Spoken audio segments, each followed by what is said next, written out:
association with Angelati. I'm joined now by Scott Eisner, who is the director at the US Africa Business Center and the Chamber of Commerce there. And Scott, firstly, welcome. Yeah, thanks for taking the time. Your people don't have to, and it's good of you to do that. We were talking a little bit off air, and also in some of my research, there's some comments I picked up that you've put, either in your corporate blog or various other places, where you were making the point about, yes, it is about energy, but it's also about the diversification of the economies. Mm-hmm. And can you just let me not put words in your mouth? Can you just give a bit more background around why you said that and what prompted you to?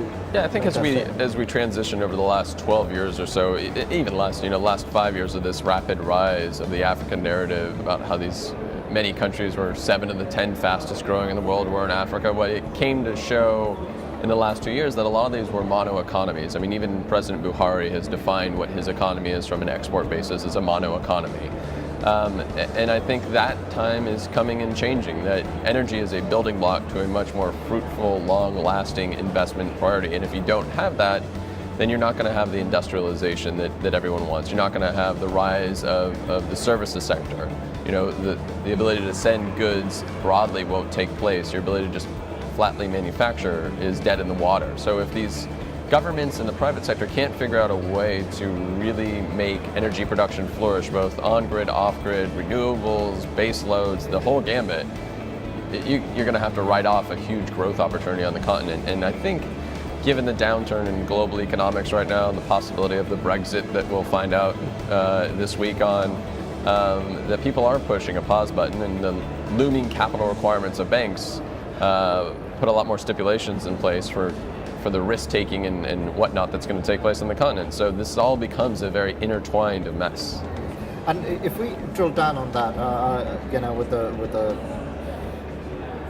you're right. There are mono economies, and we've already seen that, ironically, just by pursuing a renewable program and a distributed energy program, that in itself is creating jobs, because it's got a little bit of a different DNA than the old generation, right, where you've got 5 people in a SCADA room. That's pretty much your workforce.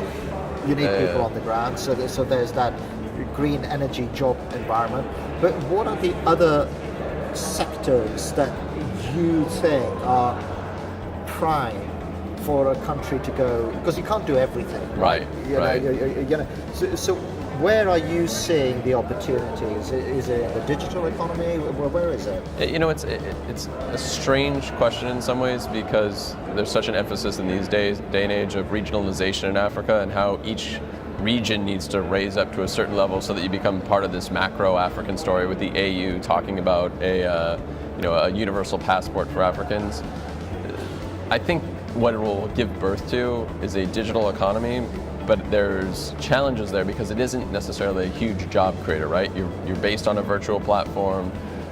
It will create innovation, but I have a fear that in an African space where many governments haven't had to deal with a digital economy, a modern telecommunication system, other than being able to leapfrog landlines, that they may over-regulate it for tax purposes, which may prohibit growth. That's a big danger in a digital economy. It is, right? Where's the point of taxation? Exactly, and that's going to be a real challenge. And already the kind of lack of tax collection in Africa, which is one of the challenges of services sectors to really grow, and what are people paying for in many economies. I just came from South Africa up to here, and that was one of the questions that's pervasive in some of the ANC city elections, is what services are you providing me? And it comes to root back to this conference. It's what is the energy that you're providing me to actually make a business run. So I think you'll see services economy grow. You're seeing cities that have warehouses and other things that are underused, looking at how they become BPO centers, which means you're going to have a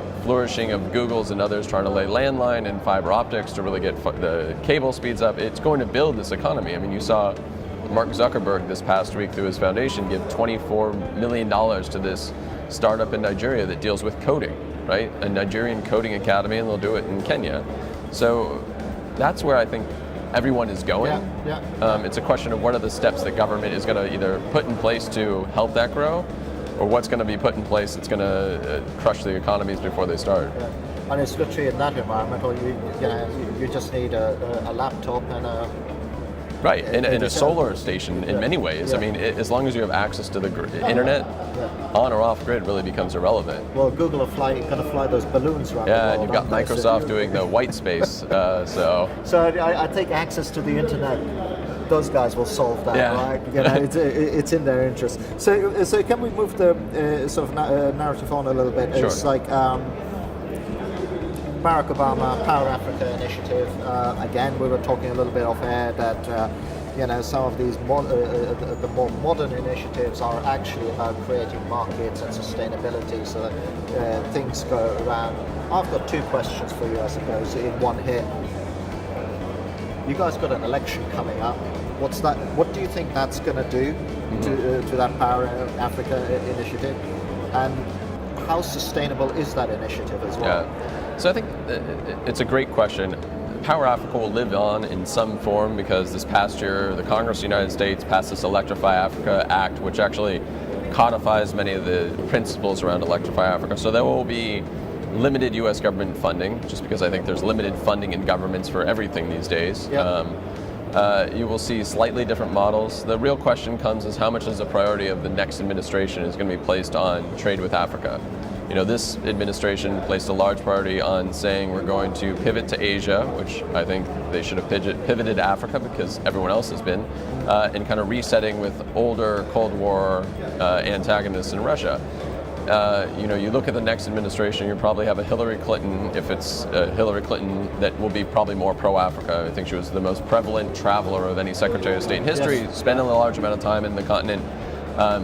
Understands the nuances of African politics. Husband and her through the foundation do a lot of work.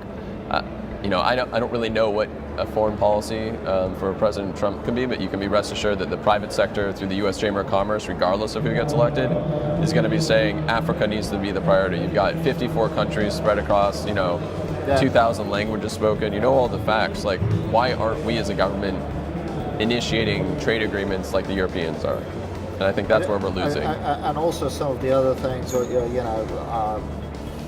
way China is investing in Africa, and those guys do think long term. They're not silly with their strategies. There's a reason for all of it.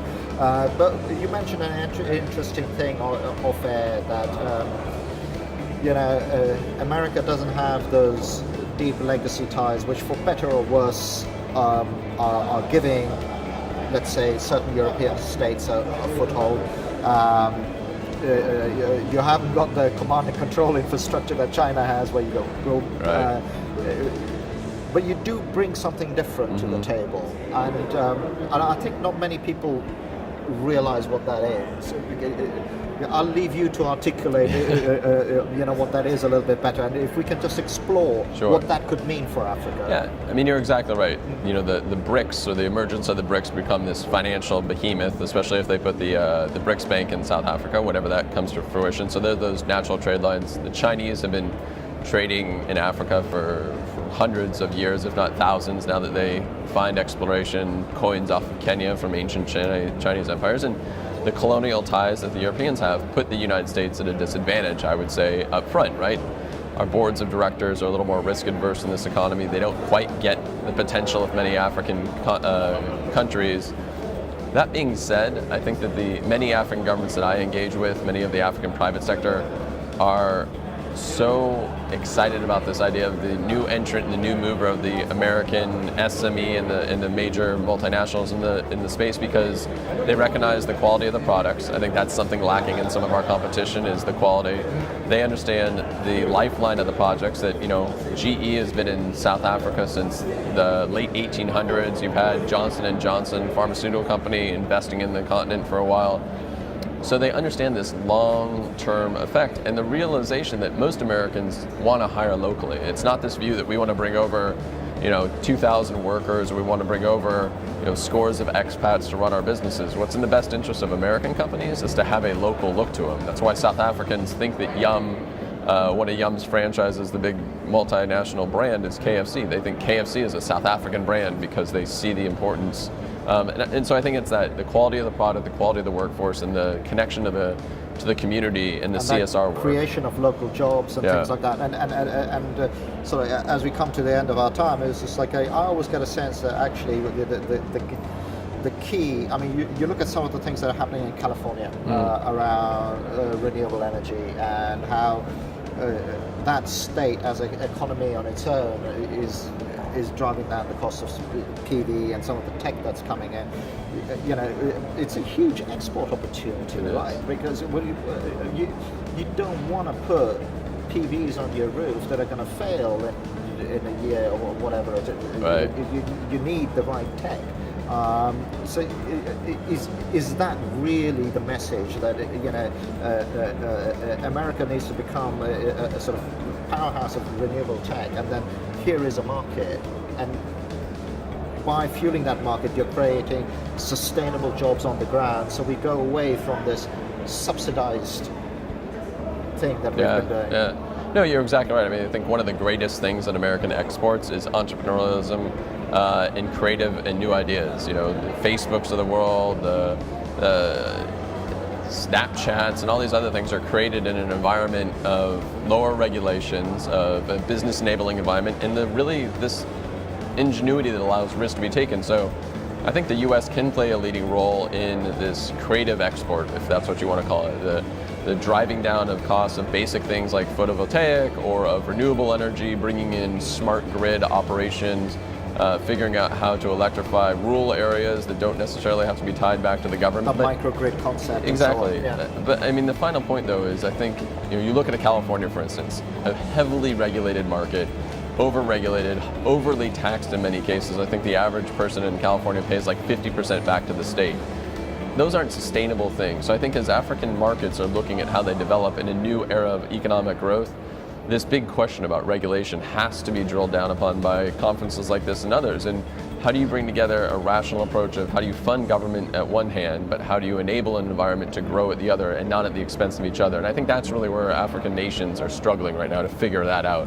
Well, I think everybody is getting that market regulation right to actually have a market and everything else. And you've seen this big divide come up, right, between the state versus the private sector, unfortunately, and you're hearing this globally. I mean, you hear this in the exit around the British in the last 2 days. It's us versus them mentality. I think that's the unfortunate place where we are today. Yeah. So we need to get back to a common sense approach of how do we win on both sides, and it's going to be a struggle, but I think the African market is ripe for that kind of partnership, right? I just think there's a yearn by the youthful population that wants services on one hand, but lower regulations so they can thrive on the other. And time will tell how well everyone figures it out. And on that note, we'll leave it because I think that's a great point to leave it on. Thank you very much for watching AFTV 2016 in sunny London, and that's sarcasm for you. Thank you.